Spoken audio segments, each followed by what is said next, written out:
Salut la compagnie, c'est Jules Melon et aujourd'hui dans un Ciné Critique, retour sur le cinéma italien de Monsieur Federico Fellini. Je crois que la dernière fois que j'ai parlé de lui c'était pour son Amarcord sorti en 1973. Ici on est un an avant, 1972 donc pour Fellini Roma. À la base c'est Roma tout court mais dans la culture populaire c'est entré sous ce nom.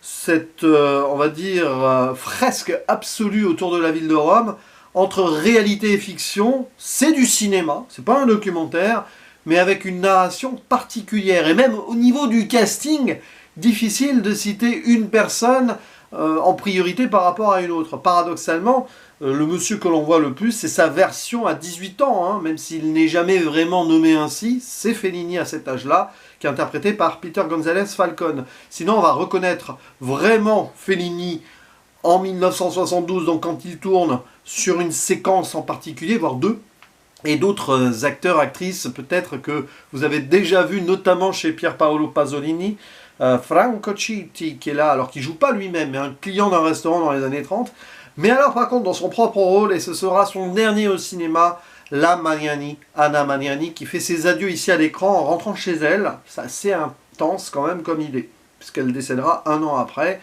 de façon assez foudroyante d'ailleurs. Comme si vraiment elle le savait d'avance qu'ici elle faisait un dernier coucou, mais un coucou presque désabusé ou amusé au 7e art. D'ailleurs, je crois que ni Citti ni Mariani avaient joué auparavant chez Fellini. Alors, vous pourrez me corriger en commentaire si besoin.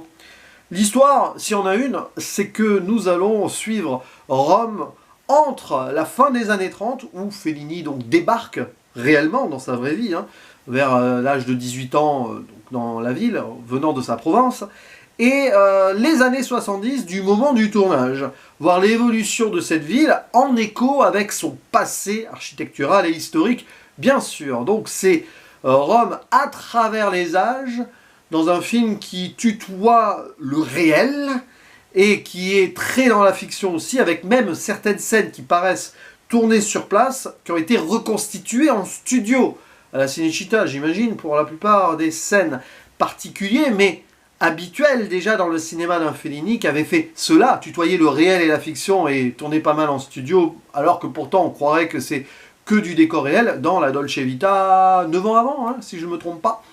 C'est un pur sommet fellinien, ce film. Sommet et film-somme. De somme à sommet, il n'y a que une lettre en plus.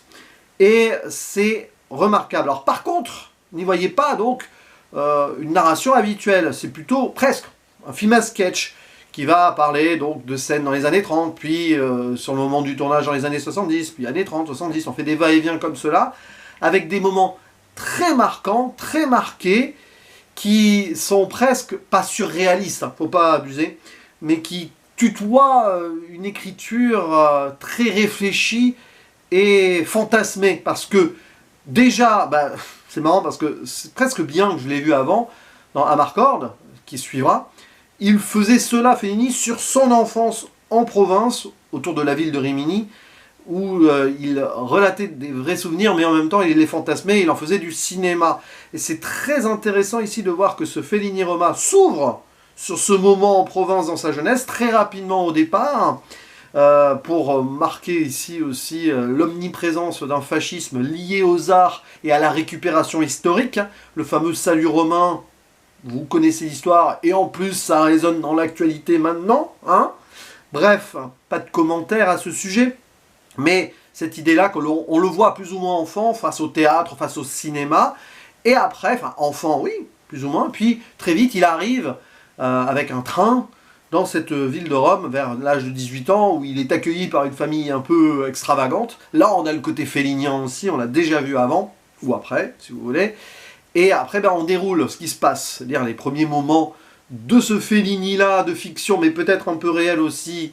L'image de ce qu'il fera à Amarcord sur sa jeunesse, là, c'est sur son début d'âge d'adulte à Rome. Ces pérégrinations entre deux bordels, l'un vraiment en classe basse et l'autre plus huppé. Il y a très intéressant aussi un discours sur les classes, oui, mais surtout sur les générations, j'y reviendrai. Et après, bah, ce qui fait que c'est la vie de Rome qui compte, dans les restaurants, et après, plus tard, à 40 ans, 30 ans, plutôt, enfin, un peu plus de 30 ans après, en tant que cinéaste, il perçoit aussi cette vie qui a évolué avec la jeunesse italienne, étudiante, un peu hippie, et ces moments notamment donc, dans des scènes, bon, je ne vais pas les citer de suite là en détail, mais que ce soit pour la construction du métro ou ce périple autour de ce périph' là, autoroute qui fait le tour de Rome, on voit tout, on voit beaucoup, et on en prend plein les mirettes tout en sachant que c'est du cinéma. Et même qu'à un moment, il filme le dispositif cinéma, c'en est quasi méta. Très difficile de parler de ce film. Vaut mieux ici l'évoquer comme une expérience, quelque chose qui transcende même le 7e art dans le sens où, oui, c'est une œuvre de fiction, mais on est ancré vraiment dans l'évolution du réel, et de voir comment il représente Rome, tel que un personnage absolu, qui est le témoignage de toute une histoire et aussi d'une évolution. C'est-à-dire que Rome est éternelle. Certains pensent que Rome n'existe plus ou que Rome est une illusion, mais non, Rome continuera autrement, tout en étant ancré dans son héritage. Et c'est extraordinaire de faire cela. Pas étonnant aussi qu'il y ait Anna Magnani qui passe un coucou. Est-ce que c'était voulu ou pas? Je ne sais pas. Cette scène, on peut imaginer ce qu'on veut. Elle a été prise sur le vif, elle a accepté avant, elle a joué le jeu, ou c'est vraiment une vraie réaction qu'elle a eue. Réelle ou fiction dans ce film, vous pouvez chercher dans chaque scène ce qui est spontané ou ce qui est hyper écrit. Je ne sais pas. Je n'ai pas fait les recherches nécessaires. J'ai pas envie. J'avais envie d'en parler justement pour garder une sorte de mystique, de mystère par rapport à ce que j'ai pu voir. Mais Anna Magnani, c'est Madame Rome, hein, aussi c'est Mama Roma. Elle a joué dans Rome Ville Ouverte. Vous voyez bien, quoi. D'ailleurs, c'est l'apparition romaine absolue, et Fellini le dit, et elle dit non, non, non, va te coucher, Federico.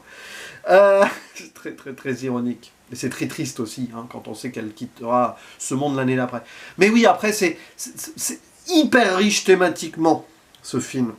Donc, sur le plan réalité et fiction, ça j'en ai parlé, c'est-à-dire que certaines scènes autour du périph', là, on a l'impression que c'est sur place, mais apparemment, en grande partie, ça a été fait en studio. Grande partie. La construction du métro, tout ça, est-ce que c'est pas aussi refait en studio? C'est une réalité d'époque.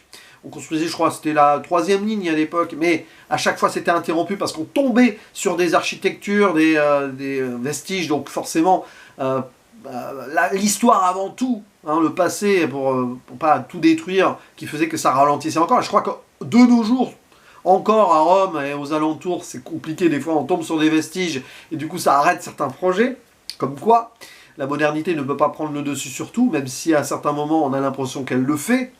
Il y a de toute façon un double discours là-dessus. Et il y a une scène, donc sur cette scène-là, la fiction est pure, quand on découvre des fresques historiques, parce que l'art, c'est une autre thématique principale du film, hein, parce que l'art est partout, et tous les arts sont là, même au-delà de certains trucs qu'on pourrait ne pas imaginer comme art, mais si. Et là on tombe sur des fresques, donc au moment où on découvre, on construit, on fore les lieux, et l'ère viciée peut-être du monde moderne va effacer ces fresques dans un instant terrible. Bref, ça c'est totalement écrit pour le film, par exemple. Voilà. Et comme à la fin, il y a cette princesse d'un autre temps qui organise un défilé ecclésiastique totalement improbable, en constatant par nostalgie que son époque est révolue, et elle rejoue cela presque comme une scène de spectacle, avec des fantômes, des statuettes de cire qui observent. C'est brillant. Et Fellini, il est là et il observe. C'est-à-dire qu'il ne va pas porter de jugement sur la modernité. D'ailleurs, il met en avant des étudiants qui manifestent, des manifs anti-patrons aussi, plein de trucs. Et tout ça écrit, toute cette Rome de l'époque est cristallisée dans cette scène improbable et hallucinée. C'est hallucinant d'ailleurs, et halluciné à la fois, de ce déplacement où il filme le dispositif cinéma qui filme cette vie du périph', et en plus du périph' on voit tout Rome, où on voit, mais c'est bruyant. D'ailleurs il y a beaucoup de moments de bruit et de vie hein, dans Rome, que ce soit au resto, là, dans les bordels et tout, enfin, ok, dans toutes les époques.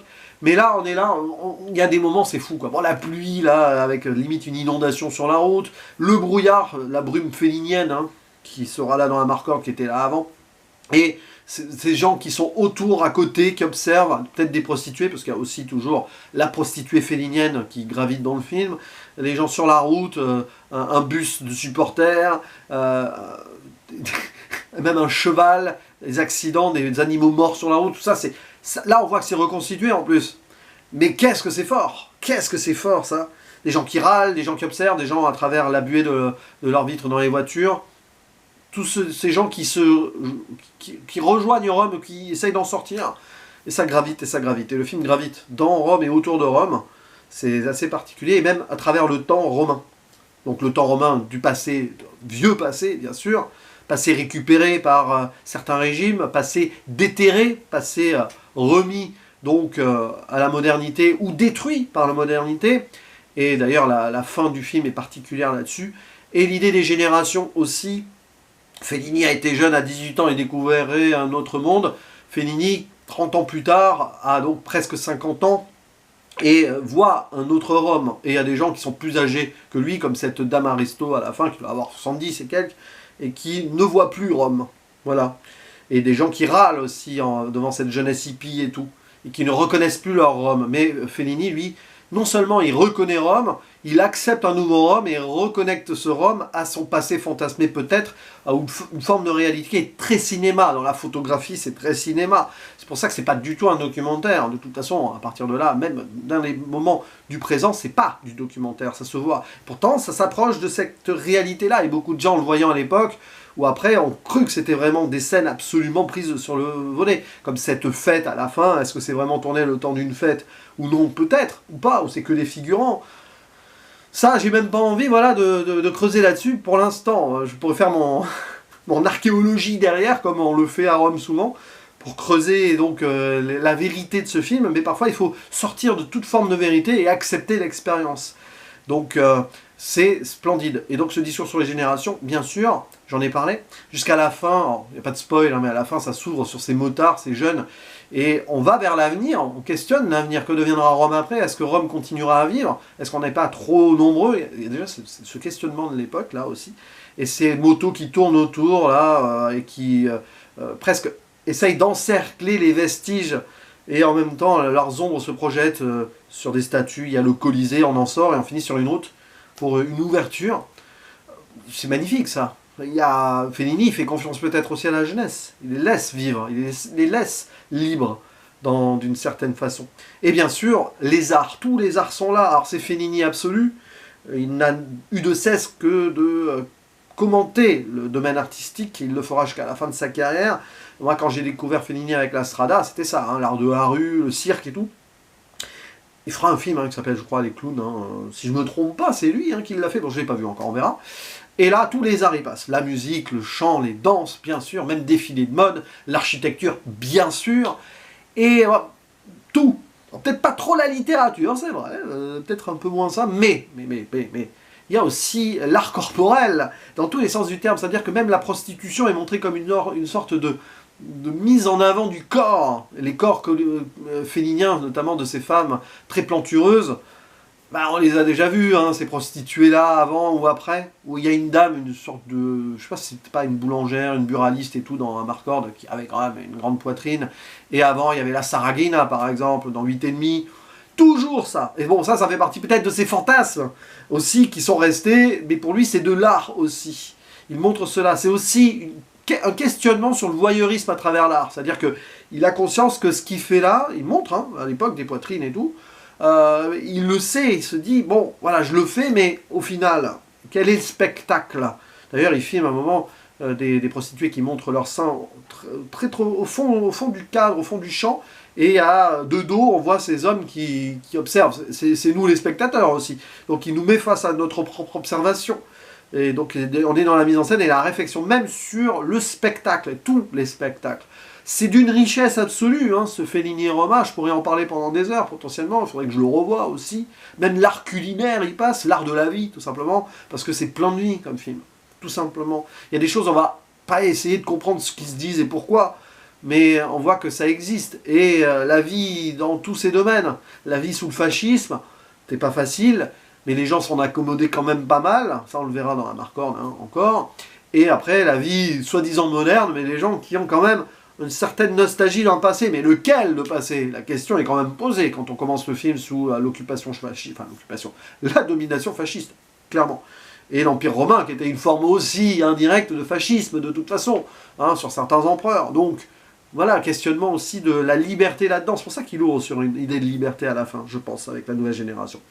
Bref, Fellini Roma, on pourrait donc dire encore plus. D'ailleurs, je vous invite en commentaire à ouvrir sur certains sujets que j'ai à peine évoqués, parce que hein, il y a plein de choses qui m'ont marqué, mais à un moment, voilà, c'est surtout ce moment sur l'autoroute périphérique, l'autostade, les découvertes de fresques souterraines, ou le côté défilé à la fin, mais bon, il y aurait tant à dire en plus, potentiellement, que je vous invite donc à faire part de vos souvenirs avec cette œuvre, et votre rapport par rapport à celle-ci, et ainsi qu'au cinéma de Fellini. La section commentaires vous est ouverte. Et je vous dis à la prochaine, ciao.